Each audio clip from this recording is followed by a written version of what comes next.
내일부터 나오지 마.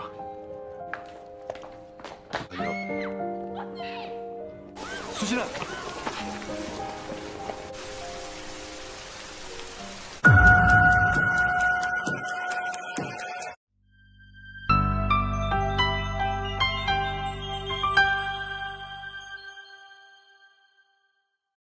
Ini adalah Kim Soo-jin. Dia adalah seorang perancang busana yang berusia 27 tahun.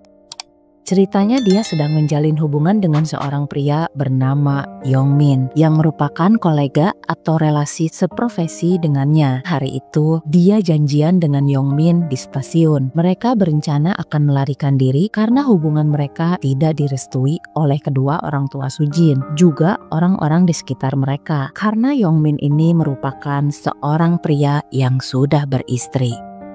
Karena cinta Soo-jin sangat besar pada Yong-min, Soo-jin pun bersedia meninggalkan keluarganya demi hidup bersama Yong-min. Namun setelah beberapa jam berlalu, Yong-min tak kunjung datang yang membuat Soo-jin kecewa. Saat itu, Soo-jin sempat ingin menghubungi Yong-min, namun akhirnya Soo-jin mengurungkan niatnya. Dalam keadaan tertekan, Soo-jin pun meninggalkan stasiun, kemudian pergi ke sebuah toko serba untuk membeli minuman. Karena pikirannya sedang kacau, Soo-jin lupa telah meninggalkan dompet dan minumannya. Segera, Soo-jin beranjak kembali ke toko serba. Namun sesampainya di sana, dia lihat di meja kasir sudah kosong. Bersamaan di sana, ada seorang pria yang sedang memegang minumannya. Bergegas Soo-jin merebutnya, kemudian menenggaknya hingga tidak tersisa, kemudian pergi.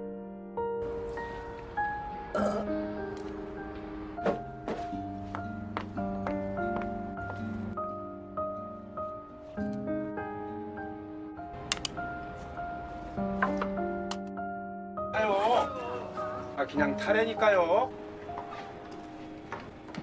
급한 일이 있으셨나 봐요. Setelah itu, menyadari kesalahpahamannya, Soo-jin akhirnya memutuskan pulang ke rumah yang disambut hangat oleh adik dan ibunya, juga si ayah yang memberinya pengampunan untuk membuka lembaran baru. Soo-jin kembali menjalani hidupnya. Kali ini dia menjadi perancang busana di sebuah perusahaan pakaian pria yang ternyata salah satu rekan di sana adalah sahabat baik istrinya Yong-min. Tentu saja karena itu dia sedikit digunjing. Namun Soo-jin sama sekali tidak menghiraukannya walau sedikit merasa tak nyaman. 이만큼? 정말 지나간 일들이 다 없던 일이 되는 것도 아니고. 언니. 여기 가만히 있으면 다. Singkat cerita, musim pun berganti. Pagi itu, Soo-jin menemani si ayah ke tempat kerjanya yang merupakan seorang CEO di perusahaan konstruksi. Secara tak sengaja, Soo-jin malah bertemu lagi dengan si pria yang dia rebut minumannya di toko serba tempo lalu. Pria ini bernama Choi Chul-so yang merupakan mandor konstruksi di perusahaan ayahnya yang sedang belajar untuk menjadi seorang arsitek. Meskipun awalnya dia tampak seperti pekerja konstruksi yang kasar dan kotor, namun setelah Soo-jin memperhatikannya secara seksama, ternyata si Chul-so ini memancarkan kejantanan sejati secara fisik. Intinya ganteng lah gitu ya. 여기 인테리어 서둘러야 되지 않아요? 난 이제 대기 발령이다. 제가 한번 알아볼게요. 아빠, 진짜 그러실 수 있어요? 웬만하면 남자 직원들 보고 상대하라 그래. 걔 아주 험하다. 사람 하나 보낼 테니까.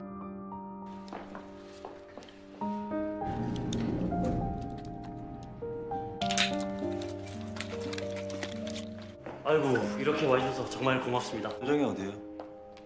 아, 저 이쪽으로.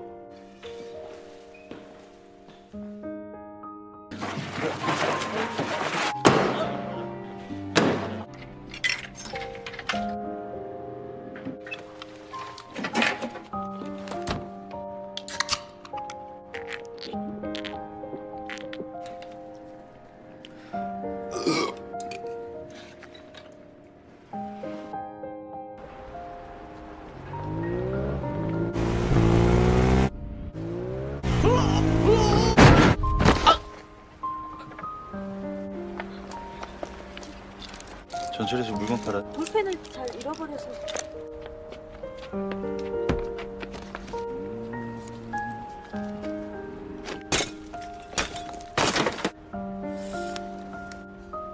들어와요. 편하게.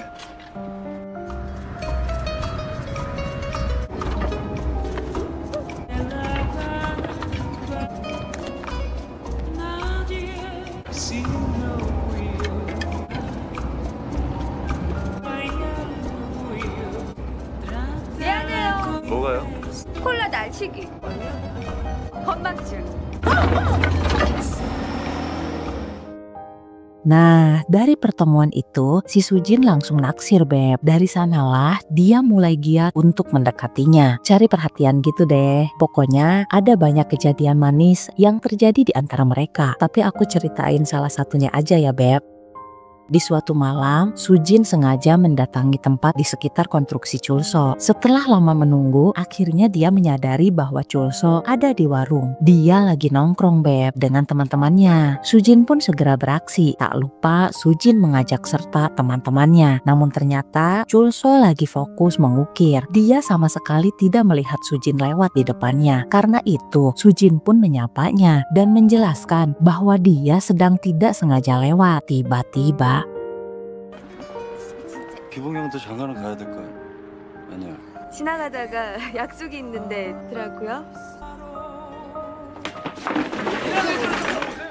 Nah, dari sanalah mereka resmi berpacaran yang akhirnya berujung pada pernikahan dong. Awalnya saat Sujin minta Chulso untuk menemui kedua orang tuanya, Chulso menolak karena dia tidak tertarik dengan pernikahan. Salah satunya karena pekerjaannya yang masih belum stabil. Namun Sujin tak menyerah, dia terus berusaha meyakinkannya.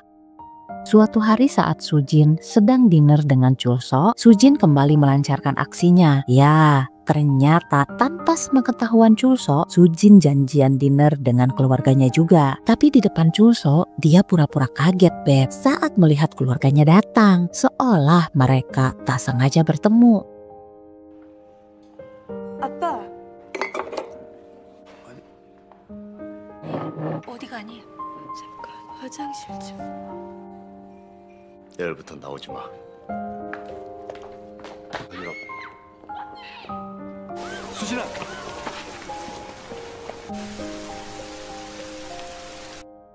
Karena kejadian itulah si ayah menyaksikan ketulusan hati seorang Chulso yang sangat peduli pada anak sulungnya. Singkat cerita, akhirnya mereka menikah dan hidup bersama. Chulso dan Sujin ini merupakan pasangan yang romantis. Mereka sering mengisi waktu luangnya dengan main tebak-tebakan kayak gini Beb. 돈 먹게 지나가는 애들 다 맞추는 바로 그 게임. 엄마는 반짝값, 아빠는 담배값, 애들은 용돈 1,000원이야 1,000원. 찍으세요. Nah, saat sedang santai, tiba-tiba Sujin melihat kayu ukiran milik Chulso. Namun saat Sujin bertanya tentang kayu itu, Chulso tampak sangat panik dan refleks membuangnya ke tempat sampah. Yang ternyata itu adalah ukiran wajah Sujin. Yang berarti selama ini Chulso telah jatuh hati pada Sujin sejak pertama kali bertemu di Toserba. Singkat cerita, Chulso mendesain rumah impian mereka dan Sujin belajar menjadi ibu rumah tangga. Namun seiring berjalannya waktu, Sujin kembali menunjukkan sifat pelupanya. Namun kali ini lupanya semakin intens hingga satu waktu terjadilah insiden kebakaran karena Sujin lupa mematikan kompor. Alhamdulillahnya, Chulso berhasil memadamkan api tepat waktu. Dan selain itu, banyak lagi kejadian-kejadian serupa yang membuat Sujin akhirnya mencari pertolongan medis. Chulso mengajak Sujin bertemu dengan kakeknya. Di sana, si kakek mengungkapkan bahwa Chulso masih memiliki seorang ibu. Namun setelah dicari tahu, ternyata selama ini Chulso menyembunyikan sosok ibunya karena hubungan Chulso dengan ibunya kurang baik, Beb. Karena apa? Karena si ibu di masa Chulso masih remaja, dia membuangnya. Dia mengabaikan Chulso, yang akhirnya Chulso dirawat oleh kakeknya. Di kesempatan itu, Sujin mengingatkan pada Chulso bahwa dia harus bisa memaafkan kesalahan orang lain, seperti yang sudah dilakukan oleh ayahnya Sujin yang telah kecewa kepadanya karena menjalin hubungan dengan seorang pria beristri. Namun ketika Sujin kembali, si ayah telah memaafkannya dan membuka lembaran baru. Karena dengan memaafkan, semua akan berjalan dengan baik. Dari sanalah Chulso akhirnya memaafkan si ibu dan melunasi semua hutang-hutang si ibu yang membuat rencana membangun rumah impian mereka batal. Dari sanalah hubungan Chulso dengan ibunya kembali membaik walau Chulso dan Sujin batal memiliki rumah impian. Saat diperiksa ternyata Sujin didiagnosis memiliki penyakit Alzheimer dini yang sangat langka. Walau Sujin masih berusia 27 tahun, dia perlahan akan menjadi pikun. Awalnya Sujin menyangkal dan berusaha menutupinya. Namun setelah beberapa kali melakukan tes, akhirnya si dokter sangat yakin dengan diagnosanya. Kemudian menyarankan Sujin untuk segera berhenti bekerja secepatnya. Karena itu akan sangat beresiko dan membebani Sujin ke depannya. 의사를 준비하시는 게 좋을 것 같습니다. 수술 같은 거 회사 다니시나요? 좀 지나면은 컴퓨터도 못하고 전화도 못 받겠다. 가족이 누군지 친구가 누군지 점점 모든 기억들이 다 지워지게 됩니다. Malamnya, Sujin izin pada Chulso bahwa dia dalam waktu dekat akan berhenti bekerja. Dengan senang hati, Chulso pun mendukungnya. Namun dia khawatir Sujin akan bosan jika di rumah sendirian. Namun Sujin meyakinkan bahwa dia sangat ingin jadi ibu rumah tangga. Esoknya sebelum ngantor, Sujin menyiapkan sarapan untuk Chulso. Dengan penuh kagum dan bangga, Chulso pun menerimanya. Namun tiba-tiba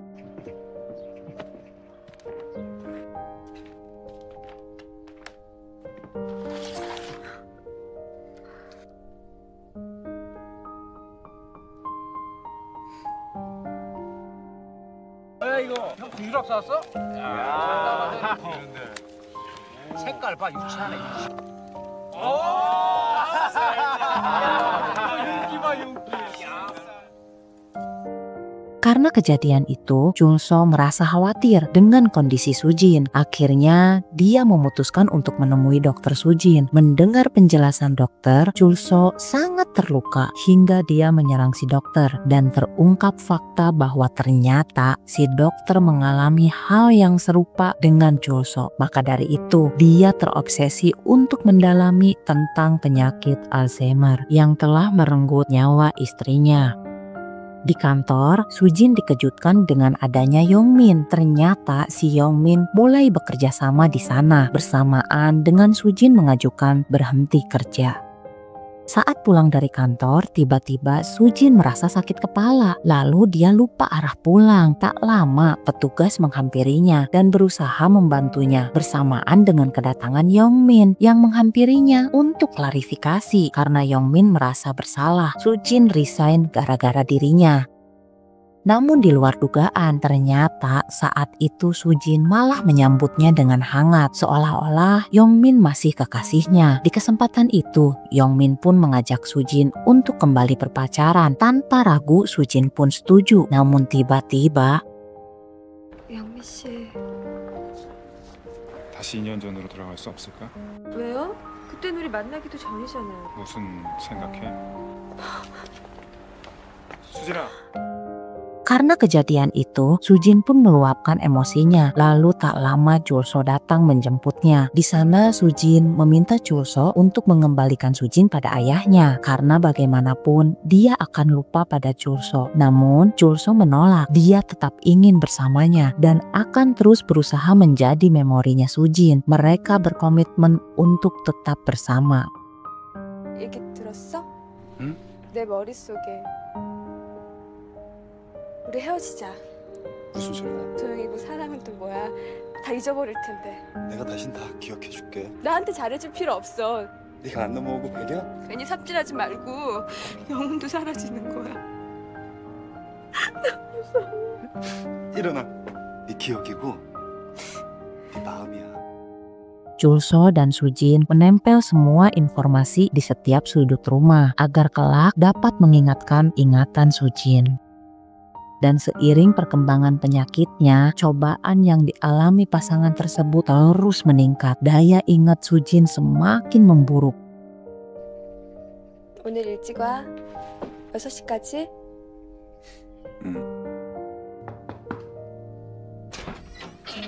네 거지? 밥 먹었어? 정신 차려. 정신 차려. 어? 자! 뭐야? 잠깐만. 잠깐. 켰어.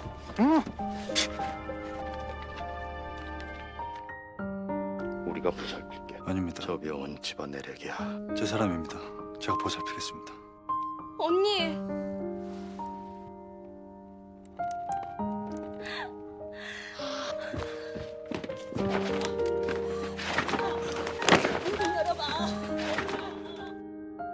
영미 씨. 응? 사랑해. 나도.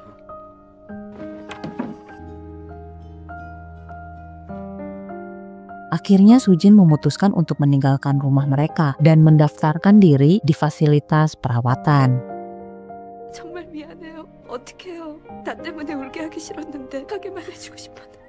철수 씨. 사랑하는 철수 씨. 난 당신만을 사랑해요. 내 마음 다 보여주고 싶은데. 최철수만을 사랑합니다. 잊으면 안 되는데. 사랑해요.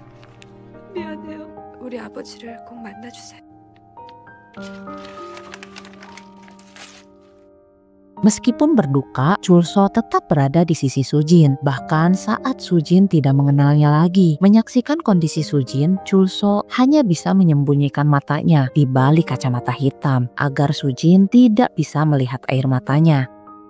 Suatu hari, Chulso meminta pada perawat untuk mengajak Sujin ke tos serba. Di sana, Chulso kembali memerankan saat pertama kali mereka bertemu. Dibantu oleh si dokter yang menjadi kasirnya, juga keluarga Sujin menyaksikan semua itu. Sujin pun tersenyum lebar yang menandakan ingatan Sujin telah kembali. Saat matahari terbenam, Chulso mengajak Sujin jalan-jalan. Di kesempatan itu, Sujin tidak menyia-nyiakan waktunya. Dia terus mengatakan, "Aku mencintaimu." Dan film pun selesai. Sampai jumpa di film berikutnya. Aku pamit, bye-bye.